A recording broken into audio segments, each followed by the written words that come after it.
Mehdi Rezar, vous êtes quand même un grand observateur de la scène politique et médiatique française. Vous êtes installé à Paris. Monsieur Mehdi Rezar, pour vous, que signifie cette, disons-le, cette réaction du gouvernement français, plus précisément du président Macron, sur le dossier du Sahara occidental? On ne s'attendait pas, dans le milieu observateur médiatique, mais aussi politique, d'une telle réaction. Écoutez, c'est la fourberie dans toute sa splendeur. C'est une fourberie d'un homme d'État, c'est une fourberie d'un gouvernement qui n'est plus normalement, constitutionnellement, n'a plus le droit d'avoir cette décision et de proclamer cette décision. Il faut préciser que le gouvernement Attal a démissionné, que c'est un gouvernement démissionnaire et que selon la Constitution du 4 octobre 1958, le gouvernement démissionnaire ne s'occupe que des affaires courantes.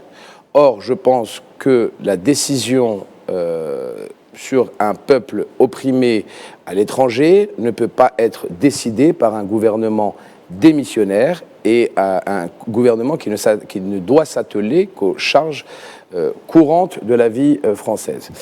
Le deuxième point qui est pour moi très important, c'est que on parle, mais les intervenants ici présents ont parlé du droit international et de la présence de la France sur les 5 membres permanents de l'ONU. Le problème, c'est que la France vient de mettre à genoux l'ONU.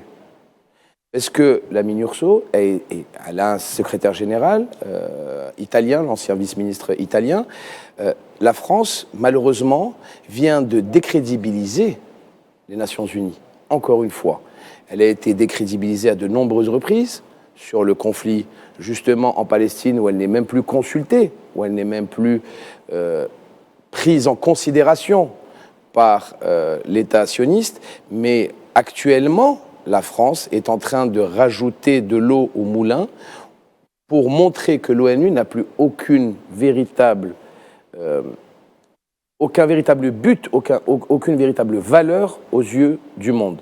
Donc, si en 2024, un président de la 5e ou la 6e puissance, entre guillemets, parce que les calculs sont à refaire, peut décider parce que mon collègue ici a dit que c'était une sorte de deal, c'est du marchandage pur et dur pour avoir des concurrents politiques nationaux dans sa poche.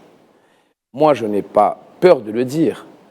Aujourd'hui, le 30 juillet 2024 est une date marquante pour la démocratie dans le monde et pour les peuples opprimés, parce que Emmanuel Macron a littéralement marchandé l'avenir d'un peuple sahraoui pour avoir une sorte de légitimité gouvernementale nationale.